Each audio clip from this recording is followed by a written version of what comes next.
Again, thanks for joining us here today. We appreciate you making the time for us here. Just want to start by asking you, I know 2 or 3 years ago, you never would have imagined yourself not only probably being governor in the first place, but also much less finding yourself in this situation. So, how are you doing right now?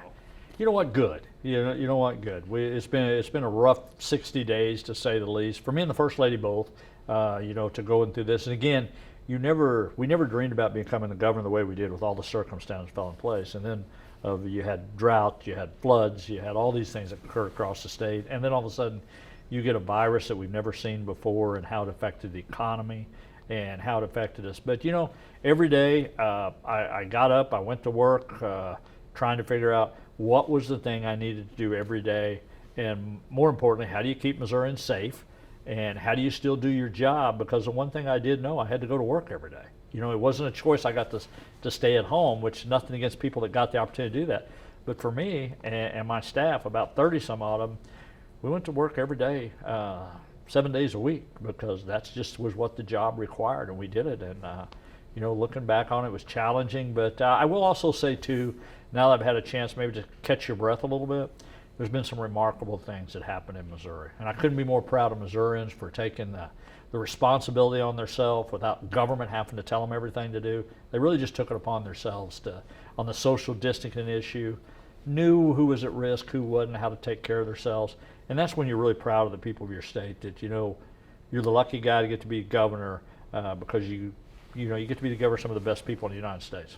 And I know you mentioned trying to take care of Missourians. I mean, your guys' top priority for sure. But I know that in the state, I mean, it's just so different in different areas of the state. Like everything, not really one size fits all. Right. What has that been like trying to deal with every situation? When you have different. It was extremely challenging because when we first went out, we didn't have the information. We didn't have real data for the state of Missouri. We were basically just trying to plug holes as we went, trying to react to the problem, which is never a good thing to do if you don't have the information to guide by. But you're exactly right. Missouri's so diverse. What's happening in St. Louis County is totally different than Douglas County. You got Kansas City, you got Springfield, you got Columbia, and then you have all the rural Missouri. So people were wanting you all the time to put a lot of pressure on you to make blanket policies for the state. And it's just very difficult to do because every region's differently, and that's why I think it's important as the governor of the state of Missouri, to make sure, one, let the local controls do their job, try to make sure that you've seen where the hot spots were, give them as much information as you could, and then they had to make some of the decisions on their own, because it was just totally different across state. Looking back on it, as we move forward now, I think we did all the right things that we should have done during the times we did. When you look about how we did things, each day we had more knowledge to make a decision, and that was crucial. And I know that we saw a report yesterday that the state is down around $800 million in revenue. Right. How does that affect the things that you were hoping to accomplish? Well, huge. I mean, we took about everything that we had on the table that we were going to try to do to keep building the economy. We had to take that off. And, the reality of it is, look, Missourians are smart enough to know, and we did this all our lives as individuals, you only got so much money in the checking account. You only got so much money. You can only spend so much. And when times are hard, that's why you save money and you're prepared for that. Thank goodness we did save a little money. But look, the reality of it is we're not going to have the cash flow that we're used to. We're going to have to make cuts. We're going to have to do witholds. But at the end of the day, we're going to balance the budget, and Missouri's going to move forward. But I think the big key, when people ask me that, says, how are you going to do that? Well, you're simply going to say, I got to take away money and I got to balance the budget. And I'll do that as governor of the state of Missouri. But what we really also got to focus on is how do you get people back to work? How do you get those jobs back? How do you get people off unemployment? And how do you start building that back? But it's going to be tough for a while. There's no way to sugarcoat that. Yeah, and you mentioned working there. I know a lot of people are having their own issues with that. Unemployment numbers really high, about 500,000 here in the state. Right. What would you say to those who, what's the incentive for people to get back to work right now?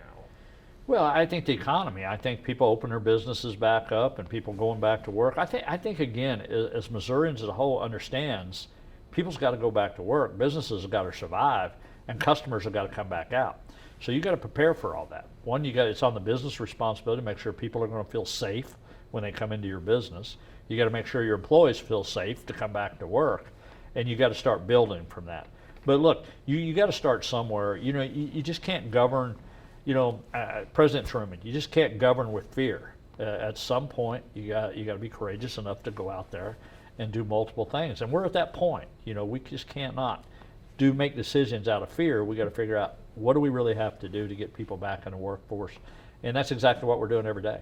And I know a lot of people who are on unemployment may think, well, man, for me, I'm sitting at home right now and I'm making more money than I probably would be if I was out there in my normal serving job or whatever they may be doing.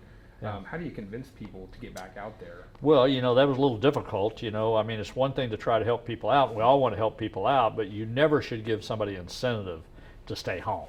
And all of a sudden you give them enough money, the government does, to stay home. I don't think that's a good solution. I understand the situation we're in. And hopefully everybody that does receive that at home understands the importance someday of going back to work. But here's the other thing with that. I know that spins out there all the time, but I'm going to tell you that the Missourians I know are workers. They're not going to sit at home and do nothing for a long period of time. I think the majority of people are going to want to get back out there. They're going to want to be productive. They're going to want to take care of their families and realize this, unemployment's a short-term gain. Being in the workforce is long-term, and everybody's going to want to do that to be able to build back in. So, I think people are going to go back to work. I really do. I mean, there may be some, but I think the majority of people is going to go back. And I know a big part of the economy here is tourism in certain places like Branson, or you got your certain things in St. Louis, Kansas City, even here in Springfield with Wonders of Wildlife. With travel being kind of an issue in some ways, how do you keep that industry going, and how do you convince people that it's okay to come to Missouri to do some of those things? Yeah, it's going to be challenging, to say the least, because I don't think anybody's going to want to get out there and travel for a while. Great things. I think what you'll see is what I would refer to as a gas tank travel. I think people are going to have a tendency to probably go to wherever a tank of gas is going to take them. And the good news of that, or the good side of it, is we do it safely, is more people will do more in Missouri. So if we can kind of take care of ourselves, would help our economy, would help tourism. Again, I think we need to promote within ourselves right now. I don't know how quick somebody's going to want to get on an airplane, going to go to a hotel in another city, in another place. I think that's going to take a little time to build that confidence back up.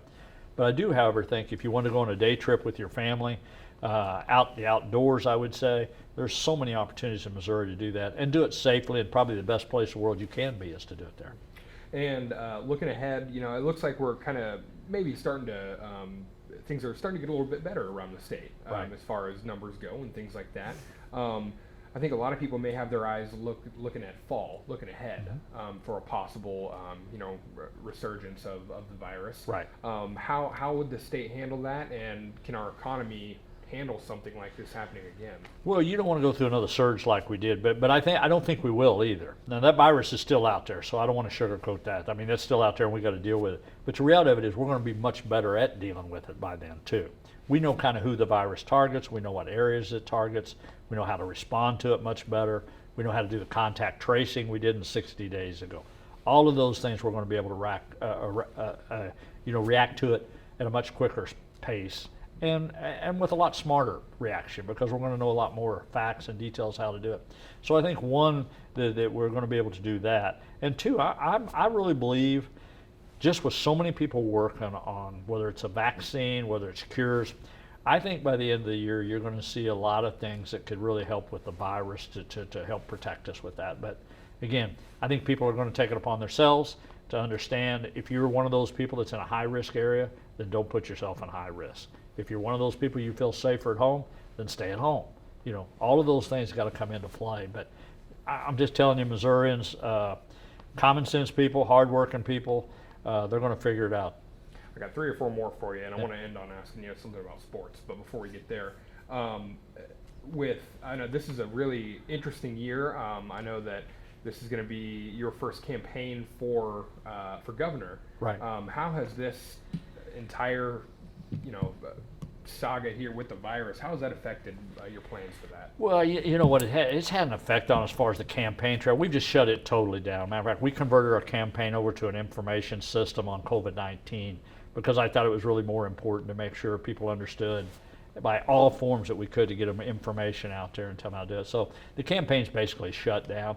But people knows that. People understand that. And the reality of it was, for 60 days, I had to go to work. I mean, it wasn't safe for me to be on a campaign trail. It wasn't safe to ask people to be out there, So I went to work because that was my job. And I put Missouri long before I'll ever put a campaign of my reelection. There'll be plenty of time for us to talk politics before this year's over. But right now it's been focused on trying to help the people of this state and do my job. And campaign will come. It'll come, but it's not the time right now. And with, I just wanted to talk a little bit about where we're at as far as testing and things like that. Where are we with testing, and how do you guys, it's kind of a two-parter, where are we at with testing? And one thing that people have said is, why doesn't the state report recovery numbers? And I know that's kind of a difficult thing to do. Can you talk about both? Yeah, no, we could. Because originally we didn't have the recovery system, quote, in place. We've changed that now where we're trying to recover that. The reality of it is most people didn't have that either. If you had like Springfield, Greene County, for example, Boone County, some of the bigger counties, probably a little more established in their healthcare side of it, we're able to do that. But there's 114 counties in the state of Missouri, and trying to get all those people to report that. Plus, early on, you could have been diagnosed with COVID-19 and you literally was going to get sent home. So there was no time that you went back or anything. You just basically recovered. So looking back on it, we wish we'd have done a better job of making sure we kept that information on recovery, and will. So that's one factor we could sure do better on that. I think it's important for the public, as me and you talk, to understand, like, of the positive cases that are reported every day, that's a combination total from since March the 7th. Is where that is. So that's all the cases together. But 90% of those cases have recovered or are in recovery. So if you can kind of, rule of thumb is, it's normally somewhere between 9%, and that number will keep working down as long as we expand the testing. And we're doing that every day. I think the question you asked was on the testing part of it. Our testing is improving every day. We're doing more tests. You're seeing the private sector doing more tests. Hospitals are doing more tests, and you'll see that continue on. For example, when you start bringing outpatient surgery back, some of the other surgery requirements, probably everybody's going to get tested when they go into a hospital. That's pretty well going to happen. That's not necessarily the state's going to have that record, but the hospitals will. So that testing is going to improve the other day. We're like, just like the meat processing plant in St. Joe, we're able to go up there and target 3,000 people, go in there and test them, where we couldn't have done that 60 days ago. So we're able to do that. So I think all the testing is getting much better, and it'll continue to get better. Last one here before I ask you about sports is, we were kind of talking a little bit about you're kind of darned if you do or if you don't. Yeah. I'm sure that's the case for a lot of different topics, but for this topic specifically, how has that kind of affected you guys? You know what? Every day you had to, it was danged if you do, danged if you didn't. And it was just every day people were bouncing back and forth. What I had to really focus on about going to do my job every day, look at the information I had in front of me that was real data, that was scientific data, that was trying to figure out how you deal with this. And you just had to move forward. You couldn't do a knee-jerk reaction either way. You had to always keep in mind, what is the best, what you feel as governor of the state of Missouri, what action can you take is best for all people of the state of Missouri. Not one particular population, not one particular area, but what was the best thing to do for the entire state of Missouri. And I focused on that every day. And with the number one goal, trying to keep Missourians safe.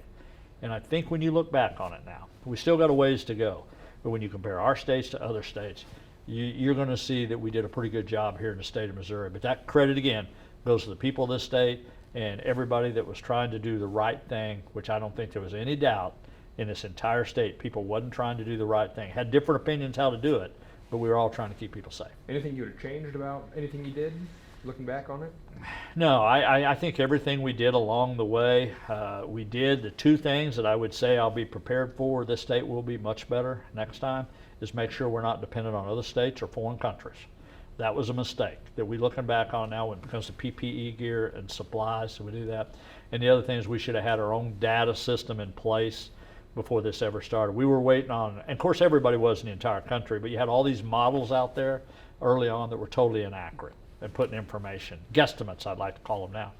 Now I would go back, and we've got our own dashboard, we've got our own model here in Missouri, and then I can make decisions what's happening within the borders of Missouri. So those are the two things I would really change. It's probably the modeling system, and then, just have the ability to, make sure we take care of the people of the state.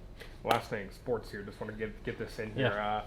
I know a lot of people are missing their baseball right now. Yeah. The Royals and Cardinals baseball, and the NFL schedule just came out yesterday. With so we know kind of what the Chiefs are going to be looking like this year.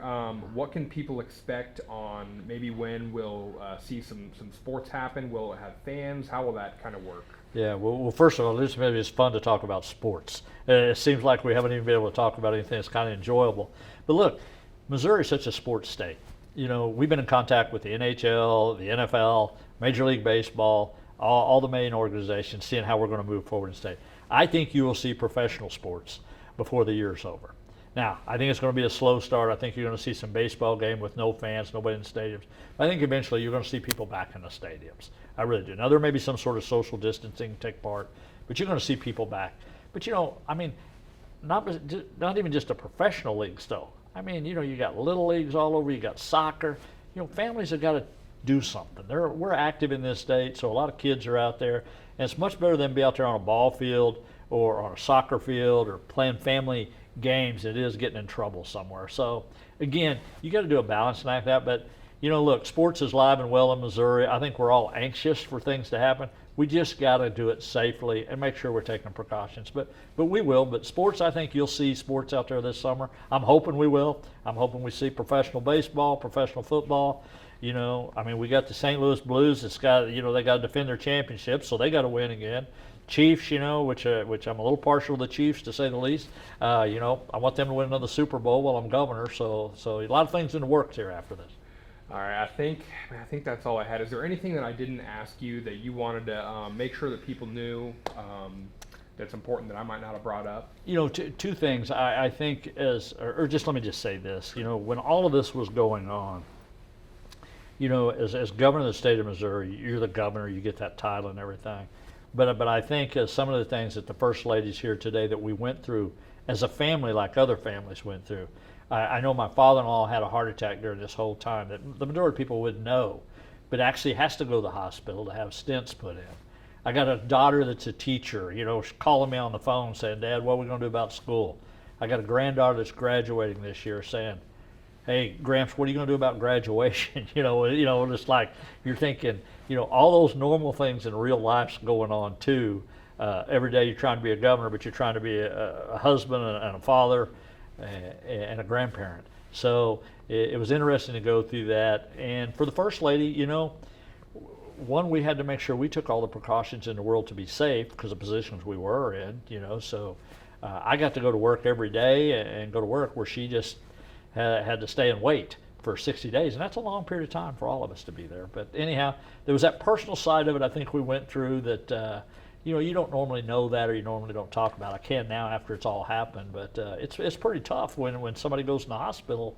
We talk about that, and you can't go see a loved one if they're in a nursing home or things like that. That's tough for all of us. So anyhow, for the people that kind of went through that we kind of COVID-19 took front stage over all those people. There's a lot of everyday people that met those challenges. And again, I'll go back to Missouri. And why I love this state so much, they're just good, hard-working, common-sense people in this state that knows how to deal with situations. And we're going to be better for this when it's all over. Well, I think it sharpened everybody Yeah, here. it did. So. It did. Well, I think that's all I had All for right. you, Governor.